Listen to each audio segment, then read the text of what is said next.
Setting up the गिम्प पर meet the गिम्प के tutorial में खुशामदीद।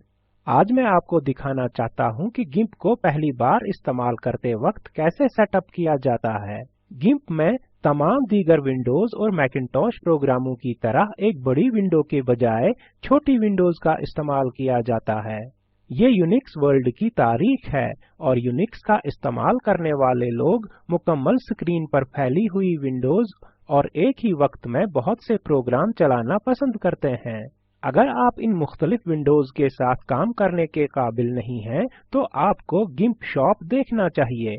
यह एक प्रोग्राम है जिसमें गिम्प का इस्तेमाल किया जाता है और इसे फोटोशॉप जैसा बनाने के लिए इस पर एक नया यूजर इंटरफेस बनाता है। मैं गिम्प का इस्तेमाल करना चाहूँगा क्योंकि गिम्प में बिल्कुल नए और बेहतर टूल्स हैं। ये आज के लिए टिप है जो आपको मुफीद मालूमात और तजावीज़ पेश करेगी। अब यहाँ अंडू ऑप्शन के बारे में एक टिप है जिसके जरिए आप कुछ मरहले यानी स्टेप्स पूरे कर सकते हैं और फिर आप अंडू का इस्तेमाल करते हुए इन्हें वापस तब्दील कर सकते हैं। ये सबसे ज्यादा बार काम में आता है। कुछ बहुत अलग करने से पहले अपने काम को सेव करना बेहतर है। अब दीगर टूल्स पर एक नजर डालते हैं। यहाँ गिम्प की main window the command central है और यहाँ सबसे ऊपर टूल बॉक्स है। फिर हमें टूल बॉक्स से हमारे टूल्स के मुख्तलिफ ऑप्शंस के तहत रंग मुंतखब करने के लिए कलर बॉक्स हासिल होता है। इसे थोड़ा और चौड़ा करते हैं। यहाँ हमारे पास layers, channels, colour channels, path and undo history के लिए डायलॉग बॉक्स हैं। इसके नीचे कलर सिलेक्शन डायलॉग है जहाँ से आप मुख्तलिफ रंग मुंतखब कर सकते हैं। यहाँ ग्रेडियंट, पैटर्न्स, ब्रशेस और इस किस्म के दीगर डायलॉग हैं। मैं इनमें से कुछ डायलॉग्स को टूल बॉक्स में शामिल करना चाहता हूँ। ऐसा करना बहुत आसान है। डायलॉग के उन्वान में लफ्ज लेयर्स पर क्लिक करें और इसे टूल बॉक्स के नीचे यहाँ लफ्ज कलर पिकर तक खींच कर लाएं और मुझे यहाँ इस तरह एक टैब्ड डायलॉग हासिल होता है। मैं इसे चैनल्स के साथ भी करूँगा। मैं पाथ्स के साथ ये करूँगा और मैं अंडू हिस्ट्री के साथ ये करूँगा। मुझे नहीं लगता कि मुझे ब्रशेस टूल की जरूरत है क्योंकि अगर किसी टूल में ब्रश होता है तो ये यहाँ जाहिर होता है और मैं इसका इंतखाब कर सकता हूँ। लेकिन मैं वो रंग रखना चाहता हूँ, लिहाजा मैं इस पर क्लिक करता हूँ और इसे अंडू हिस्ट्री के आगे ड्रैग करता हूँ और यहाँ इस विंडो को बंद किया जा सकता है। मैं फाइल डायलॉग्स से तमाम डायलॉग बॉक्सेस तक रसाई हासिल कर सकता हूँ। आप यहाँ कुछ डायलॉग देख सकते हैं जो हमारे टूल बॉक्स में नहीं हैं और हमें इनमें से एक यानी टूल की जरूरत है।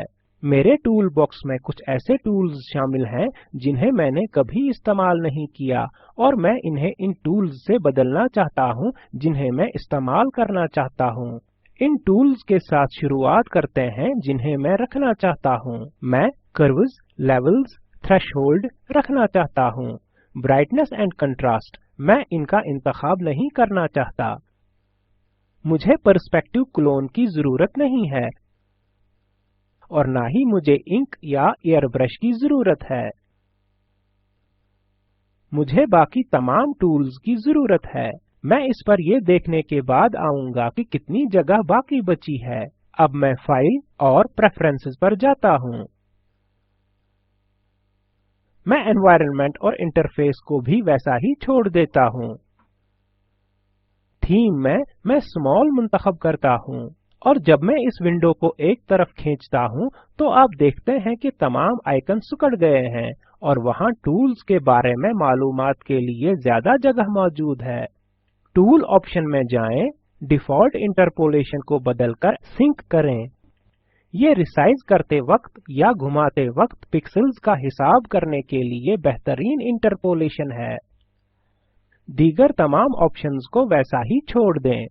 टूल बॉक्स पर वापस जाएं और अगर आप इन ऑप्शंस को रखना चाहते हैं तो इन्हें मुंतखब करें वरना गैर मुंतखब करें। आपके पास रंग हो सकते हैं जो फोरग्राउंड और बैकग्राउंड रंगों को तब्दील करने का एक आसान तरीका है। आप ब्रश और ग्रेडियंट टूल्स हासिल कर सकते हैं। यहाँ आपके पास एक छोटी इमेज या फ़ाल इमेज की थंबनेल हासिल हो सकती है। मुझे इसकी जरूरत नहीं है तो मैं इसे गैर मुंतखब करता हूँ। ये आपकी ख्वाहिश पर मुनहसर है कि आप इसे रखना चाहते हैं या नहीं। आप डिफ़ॉल्ट इमेज, डिफ़ॉल्ट ग्रिड और डिफ़ॉल्ट इमेज विंडो को वैसा ही छोड़ सकते हैं। मैं तमाम प्रेफरेंसेस पूरी कर चुका हूँ और मैंने पाथ को तब्दील नहीं किया, लिहाजा मैं यहाँ इसका इस्तेमाल नहीं कर सकता हूँ।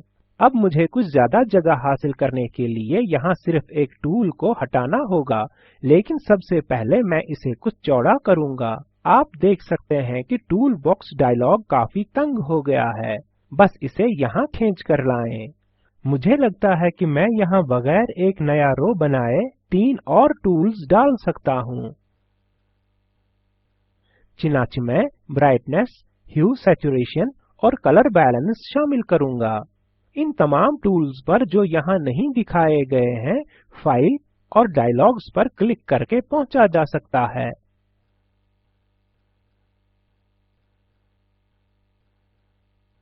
अब हम अपना काम करने के लिए तैयार हैं। जब आप गिम्प को बंद करते हैं, तमाम ऑप्शंस खुद ब खुद सेव हो जाते हैं और ये वैसे ही शुरू होंगे जैसे आपने बंद किए थे। बहरहाल मैं डेवलपमेंट वर्जन इस्तेमाल कर रहा हूँ जो कि गिम्प 2.3.18 का अनस्टेबल यानी गैर मुस्तहकम वर्जन है। मैंने अभी देखा कि आज 2.3.19 वर्जन जारी किया गया है। इसे अनस्टेबल कहा जाता है, लेकिन गिम्प एक ऐसे मोड पर पहुंच रहा है जहां 2.4 होराइजन में एक अगला स्टेबल वर्जन है और इस साल ये मार्केट में किसी दूसरे सॉफ्टवेयर की तरह ही स्टेबल है। ये गिम्प को सेट करने के बारे में था। इस ट्यूटोरियल का तर्जुमा और सदाबंदी मैंने यानी वजाहत अहमद ने की है। शामिल होने के लिए शुक्रिया।